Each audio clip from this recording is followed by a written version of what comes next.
Êxodo 22, versículo 1. Se um homem furtar um boi ou uma ovelha e o matar ou vender, restituirá 5 bois por um boi e 4 ovelhas por uma ovelha. Se um ladrão for encontrado saqueando e for ferido para que morra, não se derramará sangue por ele. Se o sol houver se levantado sobre ele, derramar-se-á sangue por ele, pois ele deve fazer restituição completa. Se ele não possuir nada, será vendido pelo seu furto. Se o furto for achado vivo em sua mão, seja boi, jumento ou ovelha, ele restituirá em dobro. Esses versículos querem dizer que a diferença nas respostas ao arrombamento em períodos diferentes repousa na preocupação com a vida dos donos, que podia estar em risco, especialmente se o arrombamento ocorresse à noite. Durante o dia, eles poderiam reconhecer o ladrão e saber se ele era ou não um intruso perigoso. Mesmo a vida de um ladrão tinha valor.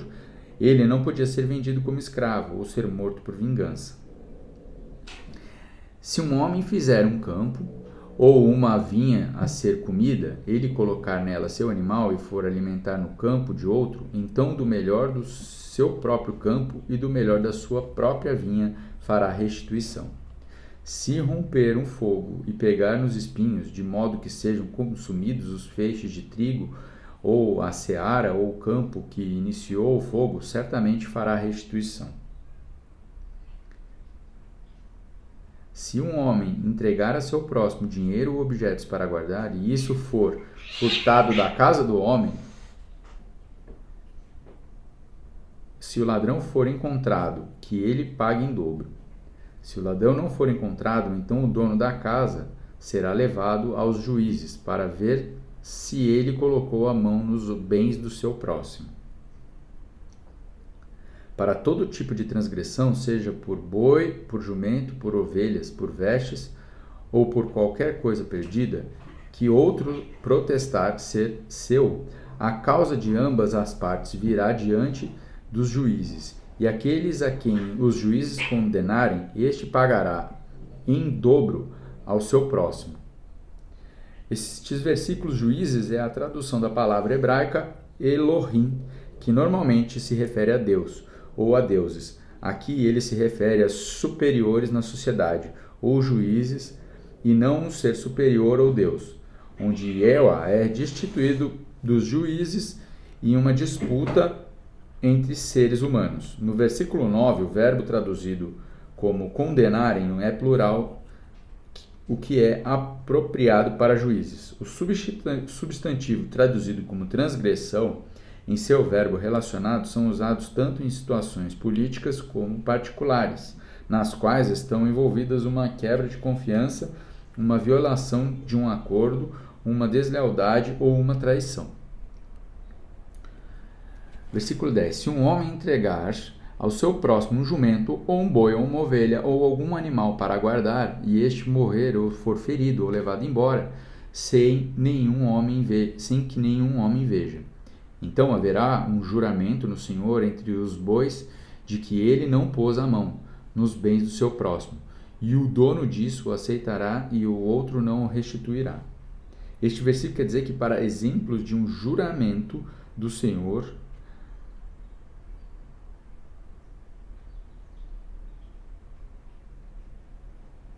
versículo 12. E se for furtado, ele fará restituição ao seu dono. Se for dilacerado, então que ele o traga em testemunho. E se ele não fará restituição pelo que foi dilacerado. E se um homem pedir emprestado alguma coisa de seu próximo e for ferir ou morrer, não estando com ele o dono, ele certamente fará restituição. Mas se o dono disso estiver com ele, não fará restituição. Se foi uma coisa alugada, será pelo seu aluguel. E se o homem seduzir uma virgem que não é desesposada e se deitar com ela, e certamente a adotará e tomará por sua esposa. Se o seu pai completamente se recusar a dá-la, ele pagará em dinheiro conforme o dote das virgens. Esses versículos quer dizer que o verbo traduzido como seduzir expressa a ideia de persuadir ou instigar alguém, frequentemente usado negativamente no caso de uma pessoa ingênua, Fazer de tolo seria uma outra tradução possível. O pagamento de um dote para o pai da moça era um antigo costume largamente estabelecido. O pagamento finalmente deveria ser posse dela.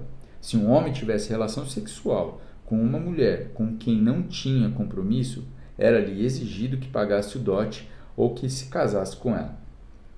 18. Não deixarás viver uma feiticeira.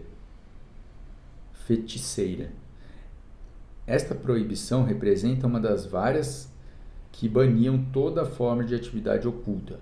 As 3 violações em Êxodo 22, 18 e 20 seriam mais de que uma tentação, uma vez que os israelitas chegassem à terra de Canaã. 19. Todo aquele que se deitar com o animal certamente será morto. Aquele que sacrificar a qualquer deus e não somente ao Senhor, este será totalmente destruído. O tipo de sacrifício aqui mencionado envolvia a associação da divindade como adorador. Os israelitas devem ser leais e ter comunhão unicamente com o Senhor. 21.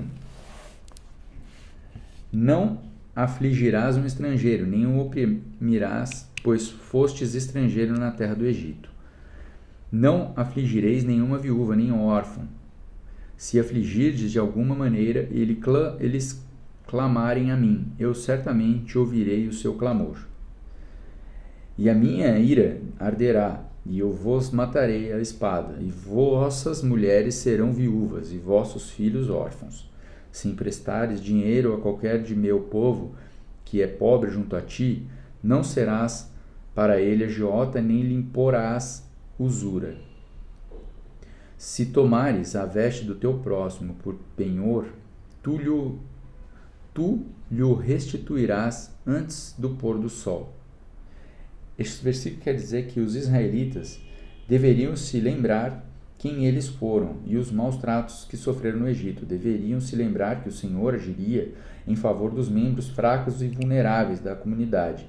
A palavra traduzida como oprimirás, no versículo 21 e em 23, é usada em 3:9 para descrever que levou os israelitas a clamar por ajuda. Eles precisavam evitar se colocar na posição dos egípcios. A menção de penhor, que constituía um artigo de vestuário necessário para o aquecimento à noite, mostra que o empréstimo envolvia ajudar uma pessoa carente a sobreviver. Nenhum luxo ou empreendimento comercial está em vista. Versículo 27. Porque tu és única coberta, é a veste da sua pele em que ele dormirá, e acontecerá que, quando ele clamar a mim, eu o ouvirei, pois sou benevolente. Não injuriarás os juízes, nem maldirás o governo do teu povo. Esse versículo quer dizer que o respeito a Deus, manifestado no comportamento em relações a outras pessoas, é uma questão nos versículos precedentes e seguintes. Respeito por um governante está incluído. Talvez em ambas as metades do versículo, se a palavra hebraica para Elohim possui a mesma referência a juízes que parece ter nos versículos 8 e 9. 29. Não tardarás a oferecer o primeiro de teus frutos maduros, nem de teus licores, o primogênito dos teus filhos me darás. Da mesma forma, com os teus bois e com as tuas ovelhas, 7 dias estarão com a sua mãe. No 8º dia o darás a mim. E sereis para mim homens santos. Não comereis carne alguma, que foi dilacerada por animal no campo. Vós a lançareis aos cães. Esses versículos querem dizer que, e sereis para mim homens santos. Faz lembrar a descrição mais completa da visão do Senhor para Israel, em 19, 4 e 6. Entretanto, é expressa mais pessoalmente ao listar escolhas individuais. Levítico provê mais orientações a respeito do que os israelitas podiam comer.